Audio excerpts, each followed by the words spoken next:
Hey, Sean, you are kind of live here on Brandon's World. I have you live on air, and as you notice, we've been texting.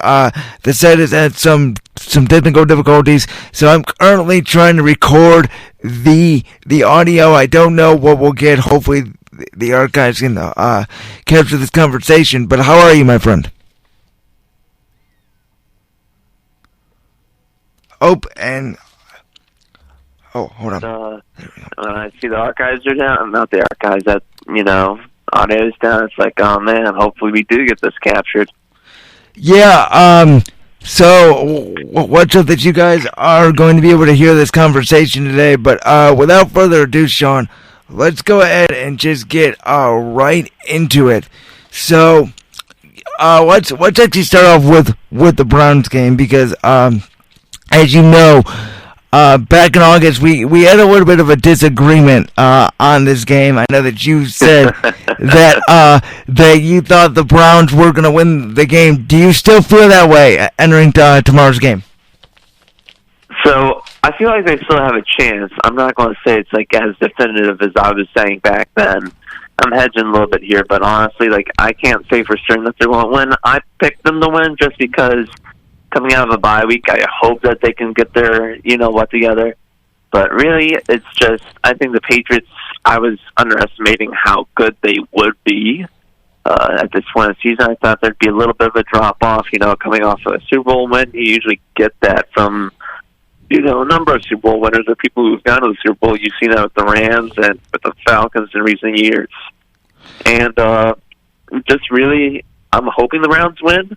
I did take them, my pick them, but if it's going to be a Browns win, it's going to have to be a really, really close one. It's not going to be anything where it's like a blowout against the Jets or how the Ravens game was kind of like a blowout because, that Ravens game that the Browns played, it was a lot closer than it appeared, but that really, it's right now, I'd say Patriots has a clear advantage. I'm just hoping the Browns can, pull something out here. Are you still willing to put something on this game? Are you still willing to put something on this game like we discussed about 9-10 weeks ago? You know what? I'm not willing to put money on this. I wasn't talking about money. I was talking about something else. But hey, that I get it. I know that we all thought that the Browns are going to be obviously better than where they stand right now, and I think we all thought New England wasn't going to be this good. Yeah.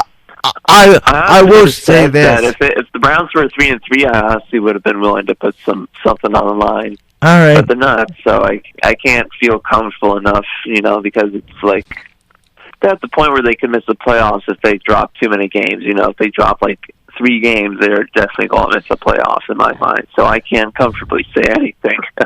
No, I do agree with you. I do want to say this. I got to hear a teeny bit of your show on Saturday. I got to hear the part where you guys were talking about Tom Brady's potential retirement.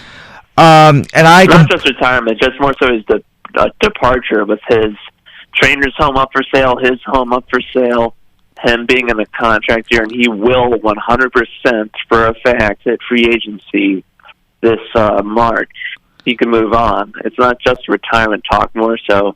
It was more so about him potentially moving on to another team. I remember seeing on one of the ESPN channels speculation of maybe the Bears, maybe him just moving on to a new challenge, maybe the Patriots. He's just done with them. Not that he doesn't like them, but wanting to get a fresh start. I'm telling you, I think it's 100% bull. I think he's using it as leverage. I don't see a way he leaves New England. I absolutely 100% believe he's going to be playing next year with Bill Belichick. I think we have seen this narrative over and over and over again. I get it. The leaks come out. I know people want to see Brady and Belichick depart, and I know that there's been friction there for the last couple of years. I get all of that. But I really think it's just bull. I think it's actually put out there by Brady's camp to maybe start the speculation, stir it up, and then once they win the Super Bowl this year, it's all going to blow over. I don't see. I get he's going to be a free agent at the end of the year. I have to agree with you. I just find it hard to believe that Tom Brady would end up finishing his career in another uniform. Now, with how quarterbacks are lasting, it's always a distinct possibility. But for Tom Brady, that's even a hard sell to even get me on the train for. I really don't see him moving on to another team. But it was something that I thought it was at least worth mentioning, especially when you have someone as credible as Adam Schefter talking about it and bringing it up. And when I think about Adam Schefter reporting news like that, there's something I think back to with Brian Windhorst. Windhorst kind of knew that LeBron was going to be heading to L.A. when he was. He even knew maybe even 1 or 2 years before that, before 2018. So I'm wondering if Adam has something that, the same kind of thing Windhorst had with LeBron, with Brady. Well, Windhorst has more of a personal relationship with LeBron. The same parallel with the personal relationships, but Schefter still has a lot of connections in the industry. And overall, I just have to say I do have to agree with you. Yeah, and I mean, does everybody remember the story when it came out a couple years ago? How there's all this friction and Brady and Belichick wants to move on, and Jimmy G. Isn't that every year? But I'm talking specifically about the story. I think it was Seth Wickersham that came out with it a couple years ago. This is the big plan. Brady's out at the end of the year, and then I think that was the year they beat the Falcons in the Super Bowl, if I'm not mistaken. It might have been that one. Either that or the year of Philadelphia. Either that or the years of Philadelphia, which, let's get into that order, because I believe that it was at the start of the show. I think we had audio at the start of the show. Look, I said I was listening to 94.1 Sports WIP in Philadelphia on Monday, and all the takes, Sean, were, oh my God, we paid the wrong guy. We gave $108 million to the wrong quarterback, and we let the wrong coach out the door. We should have fired Doug Peterson and brought in Frank Reich. And I'm just like, stop overreacting. I've ticked myself, okay? Like, I was mad Sunday night. The Eagles got blown out by the Cowboys. I get it. I know there's all this speculation. I know there's locker room stuff going down.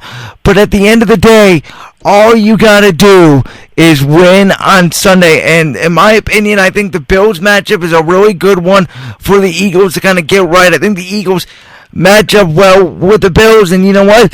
If the Eagles get to 4-4, the talk stops, the train is back on rolling, and the Eagles still have a chance to win the NFC East. The season's not over. I still think they have a chance to win the East, even if they have 5 losses, if they were to lose to Buffalo tomorrow. I really do. Oh no! If they lose tomorrow, it's a mess. It's a mess. The Cowboys are 3-3 or 4-3, something like that. If I'm not mistaken, you got the Deadskins behind you, and then what? Who's the other team in the division? The Giants. The Giants. The Giants aren't going to, pull out a ton of wins down the stretch. That division is still up for grabs, especially even if you have a 2-game deficit. I mean, I'm not going to trust the Cowboys any longer after that hot start because, they've cooled off significantly. Well, and I mean, here's the thing, though. This is my thing, is, with all the comments that have been made this past week about the Eagles by Orlando Scandrick, by anonymous sources in the locker room, if they lose tomorrow, this thing is going to really unravel. I can already feel it. Well, I'm talking like if the Eagles lose tomorrow, they might finish 6-10. Their season is on the line tomorrow. I can feel it. But I think the players know it too, and I think there has been a good response from what I've read this week in practice. There has been a good response. Players have been more attentive. For the first time ever in the Doug Peterson era, and really for the first time Malcolm Jenkins, since he's been there since the Chip Kelly days, Eagles players out a players-only meeting this week, specifically to just air out any grievances. Whatever anybody has to say about anything, just say it, and let's move on, and let's go to Buffalo. Let's win this football game, and let's get right. Because after the Bills game, the Eagles, they have 3 hard games left in their schedule. It's New England at home, Chicago at home, Seattle at home. If you can even find a way to win one of those, and you finish 11-5, 10-6, that might get you in first place in the NFC East. We'll have to see how Dallas does, because I have always contended, I know the outside people have always said that the NFC East is bad. It is not bad. It's two really good teams, the Cowboys and the Eagles, that just beat each other up, have some bad losses here and there, but at the end of the day, they are two quality playoff teams, and whoever gets in from the East is going to be a tough out. Yeah, I mean, it's not a bad division. It's just that the two teams at the top could be better record-wise with the talent they have. That's all I'll say on that. It's not a bad division, especially not the Redskins, the Giants. They're a little bit of a surprise. I thought they'd only have like one win right now, versus like the 2 or 3 that they have. But yeah, not a bad division. Just like the two top teams, I think they could be a little bit better record-wise. I completely agree with you. All right, let's move on to the World Series, shall we? Yeah, let's do it. All right, so the Astros are down 2-1. Now, I contended that before the series started, I picked Houston in 6. I think Houston is the more veteran team. I think Houston's pitching is just overall better with playoff experience. Did you say that Houston is the more veteran team? Well, in terms of World Series experience, they have been there before as a team. All right, yeah, I'll give you that. Just like overall, though, I think the veteran side of just being having like older players on the team like Ryan Zimmerman, Howie Kendrick for the Nationals, I think that gives them a little bit more of an edge over the Astros. But when it comes to World Series and even just playoff exposure, those guys have a little bit more, especially since they've gone deeper than the Nationals have ever gone before until this year. Yeah, but I mean, in terms of like World Series, like the World Series is different than the playoffs. It's a different animal. Like compared to the CS and the World Series, to me, it's completely different because you're playing late in the year. You know, usually it's colder outside than what it's been. But obviously, in Houston, that's not the case. But I will tell you, I thought Houston was the better overall team going into it. But I'm not really shocked they lost both games at home, because even against the Yankees, their home field advantage, you could even see against Tampa Bay, they have played better on the road in the postseason than they have at home. Yeah, and that's something interesting to really note, like that they're playing better on the road. I'd be nervous if this series heads back to Houston with the Nationals leading by 1 game, because I think they could probably win in 6 at this rate. And I'd love to see them win it in their own home ballpark in 5, because the last time a World Series was in the nation's capital was 1931, 1933. I think it'd be nice to have a parade, or not a parade, but, a little bit of a celebration on Sunday night for them to clinch. Yeah, I don't know. How do you feel about the 2-3-2 format? Because I've always felt like it's almost an advantage for the road team. Because once you get one, if you can steal a game on the road in games 1 or 2, you have 3 straight home games. Can you repeat that? The question? I didn't quite catch it. How do you feel about the 2-3-2 format? Because I've always felt it's somewhat of an advantage almost for the road team. Because if you're able to steal game 1 or 2, you got 3 home games in a row. For me, I think with baseball, they're trying to minimize the number of days off that you're, having between games. And unlike basketball, I don't think it would work going to a 2-2-1-2, 1-1-1 format. I think you kind of have to stick with this format because you're basically trying to have, it's kind of like running through a 2-game series and a 3-game series in between, and then another 2-game series, but you still get that home field advantage. I just don't think that, I think most teams would assume that the best team will win those first 2 games when they're at home, then they might lose 1 or 2 on the road, then you finish it up and wrap it up at home. You know what I'm saying? Yeah. With basketball, it works as basketball. I just don't think it will work with Major League Baseball. It's how the postseason is structured, because if you're traveling and you've got one team that if you travel one day and they have a rainout, then you have to keep pushing everything back and the weather keeps getting colder and colder by the day, it's not going to work out for you. Yeah, that is true. I don't know. I've never liked the thought of weather. It's a tough spot. it really is a tough spot. I have to agree with you on that. It is tough But because the weather does play. baseball is the one sport. Like football, you can play in rain or snow. They're playing no matter what besides lightning. Basketball and hockey, they're enclosed arenas. Baseball, I feel like if it even like sprinkles a little bit, you stop the game and it ruins the flow. I almost feel like. Like, just even me, like, I had a game where I was playing in the outfield, and it was driving rain, and I couldn't see the ball, and I couldn't catch it, and my team lost the game. Like, and it should have been called right then and there before, like, they even got into the box in that inning, because I could not see a dang thing. My eyes were, like, barely open, or, like, when they were open, they were just getting bombarded by the rain, and I was just trying to make sure I could see anything at all. So, like, with rain, like, even the smallest of sprinkles affects how you throw the ball, just the field condition itself, how the ball comes off the bat. It's just a lot of things. Like, rain really does affect it so much, and there's, like, I'm someone who can really attest to it. Like, rain will considerably alter how you play the game, and a lot of it could really put you at danger. Absolutely. Like, I almost got hit by that ball that I did not catch. When it was like literally, it was pouring rain. I could not see about any more than 5 feet in front of me. I almost lost my contacts from the rain too. All right, so last question here on this. So, we talk about the 2-3 format. If you're the National League getting the free share at home games, the American League, you don't have a DH, so it does change. Do you think that the National League needs to go to that DH format? Do you think the American League needs to go to the pitchers format? Do you think we need a universal something? We need a universal something, and I think what's going to end up happening at the end of the day, it'll probably be the DH that went out, because you get 15 more high-paying jobs in the industry, and you'll get 15 more hitters. Now, that's not to say that pitchers won't be able to hit. I think there's a possibility of that with some pitchers. When you see guys like Brendan McKay in the Rays organization, you've got your Shohei Ohtanis. You'll have those guys who will both hit and pitch on the days that they're starting and stuff like that. I just think it's going to become more rare that you see it. Now, when this change happens, I don't know. But I think people are just too stubborn right now to give the pitching spot or the DH spot up in their respective leagues.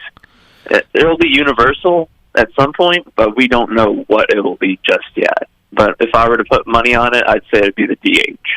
I've never gotten why pitchers bat. To me, like, when I'm pitching... It's fun. It's fun when you get, I know, it may not seem fun, but it's fun when you look at a pitcher, then you see them hit a home run. Like, I remember CeCe Sabathia when he was still with the Indians. They went to Dodger Stadium. He blasted a home run at Chavez Ravine. Okay, but he's the minority. Archie Bradley a couple years ago in the postseason in that wild card game, I think it was, he hit like a two-run double, a two-run triple to give the D-backs the lead. That is fun. When you see Madison Bumgarner being one of the better hitting pitchers, and you want to see him in the home run derby, I would have loved to have seen Madison Bumgarner in the derby. No, because what if he swings and breaks his shoulder? What if he swings and hurts his shoulder? I understand that. I'm saying, pitchers hitting, has a fun element to it when you have one of the better, if you have a pitcher who knows how to actually hit, it's fun to actually watch that rather than, seeing them give up bunts. But see, I disagree. Injury things are still there, but I personally sometimes enjoy watching pitchers as long as they're not laying down all these sack bunts. I want to see them swing the bat and see what they can do, because when you see those exciting plays from them, it's fun. It's fun, but still though, when you get a DH in there, it's a whole different dynamic, and you kind of shuffle around your lineup a little bit. All right, Sean, I want to move on to the NBA for our last 10 minutes. So, here's the thing. I don't know if what you guys heard on air or not, but I made this proclamation, and I know that you may or may not get this reference, but Kawhi Leonard, to me, is the Brock Lesnar of the NBA. And the reason is because they both dominated young. They both kind of left their sport. Obviously, Leonard for a year with that quad injury, and Lesnar left WWE, went to UFC, and came back. Now they're both down in the sport. They're both different people. They both don't talk a lot. They're both not on social media. And by the way, I don't think that we're talking about this enough, in my opinion. We all talked about, if LeBron wins the championship with the Lakers, he'll become the first player ever to take 3 franchises to a championship. Well, if Leonard does it this year with the Clippers, he's going to do that. He's going to jump LeBron. He would win a championship with the Spurs, the Raptors, and the Clippers. And if Mr. Leonard wins the NBA championship this year, Sean Fitzgerald, not only is he the best player in the NBA, he's in the GOAT conversation. I mean, that's not wrong. I mean, I didn't even think about that in terms of LeBron and in terms of Kawhi. Both have the ability to win with 3 different franchises. I mean, he goes into the GOAT conversation if he wins it this year, next year. I mean, it's honestly just incredible to see what's going on right now in the NBA. Like, it's all almost perfectly balanced. And you saw Golden State get blown out the other night.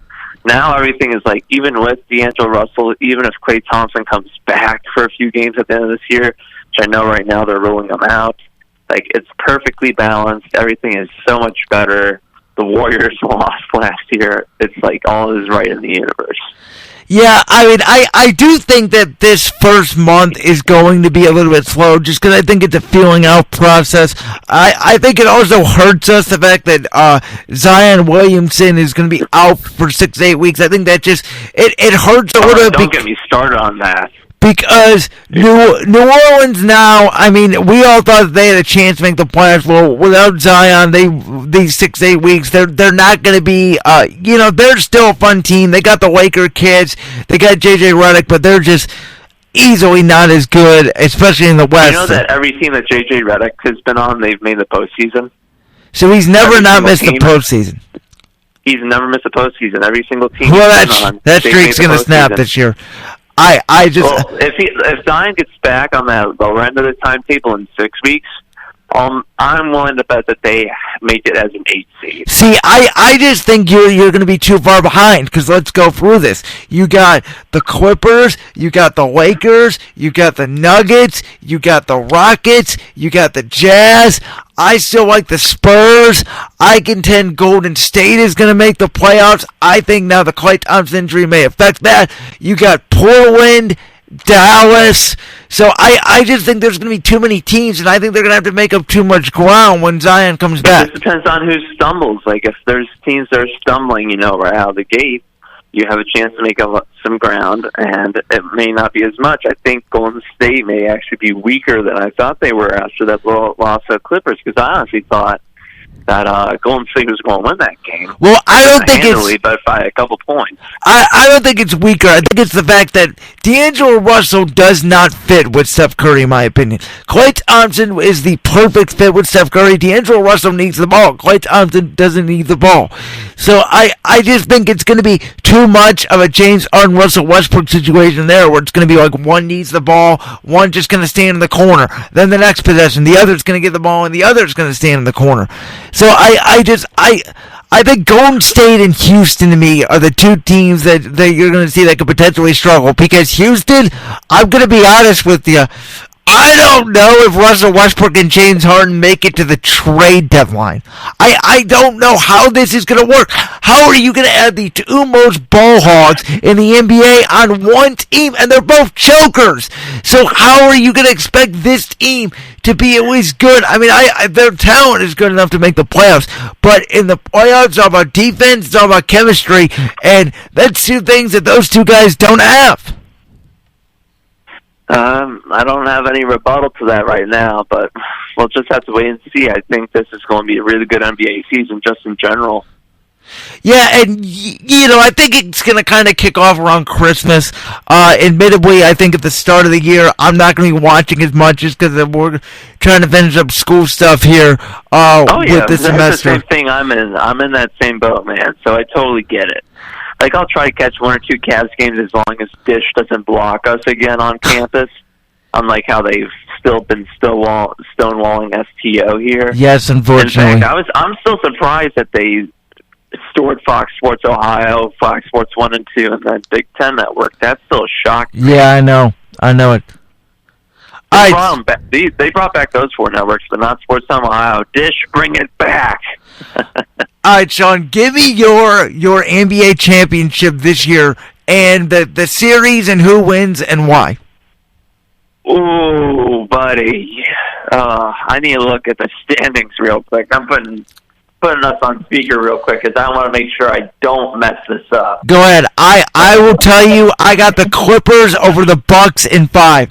I think Milwaukee this year is by far the best team in the East. I think they have the best talent, the best coach. I don't love Philadelphia this year. I think they got worse. I don't think Emma Walker is that good of a postseason player. I think Boston gets knocked down a little bit. I think Milwaukee is the class of the East.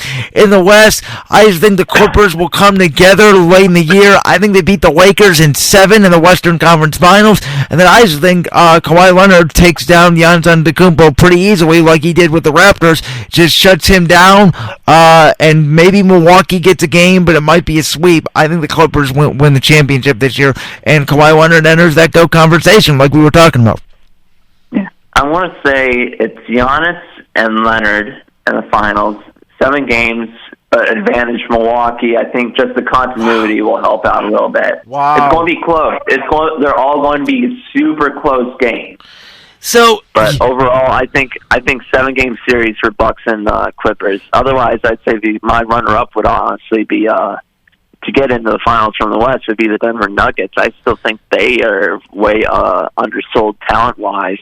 See, I think Denver only has one true star in Jokic, and I don't think he impacts the game enough. I think Denver's a great regular season team. Denver reminds me of the 2015 Hawks. They had some good players. That's a very good comparison right there. They had some good players, like the Hawks had Al Horford and Jeff Teague. The Nuggets, they got Jamal Murray, Jokic. But when you face Cavs/Clippers or Lakers team that's much better than you, to me, you're gonna get killed. Denver couldn't even get past Portland last year, and I think if they matched up with Golden State, it would have been a sweep. I know Golden State's for Portland, but I think it would have been a sweep either way. I think Denver would have gotten one game in if they had gone up against Golden State. I don't think it would have been a pure sweep. Look, Denver is well coached, but they just don't have the talent as the Clippers, the Lakers, Portland, even Utah. I would give Utah an advantage just because of Donovan Mitchell, Mike Conley, Rudy Gobert, all those guys that Utah has. Yeah, you're not wrong. I don't really have anything else to say. You're making a lot of great points. But I am surprised. So, if you look at last year's Eastern Conference Finals, after Kawhi Leonard started guarding Giannis in Game 3, the Raptors won 4 straight, and to me, the Clippers are better than the Raptors.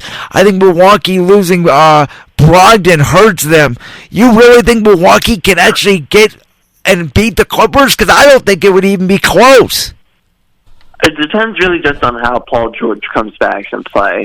That's where it's going to be the sticking point for me. It's just how's Paul George going to do? I'm not a Clippers hater. Trust me, I am far from it. No, I'm not a hater of any team.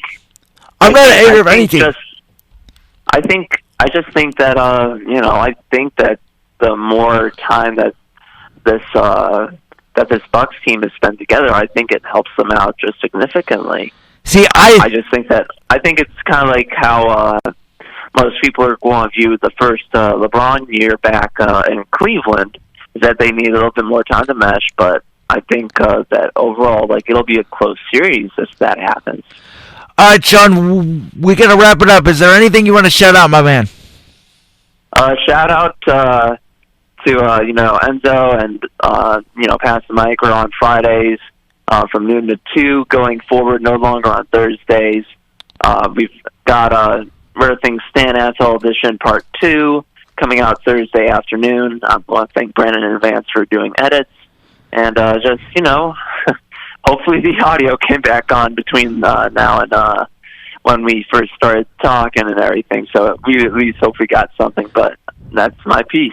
Yeah, if not, I do believe the archives are working, so I can quickly go ahead and edit this. The podcast is going to be short today because I didn't know that the archives are working, so pretty much it was just 20 straight minutes of music from 10:30 to 10:50. Unfortunately, that's what happens. This is live radio, right, Sean? Yeah, it is. All right, well, thanks, buddy. I appreciate it, and I'll talk to you soon. All right, see ya. See ya. Alrighty, guys, that was Sean Fitzgerald from Pass the Mic on Fridays, noon to 2 now with Enzo Orlando. So when we come back, Michael Reiner is going to be with us in studio.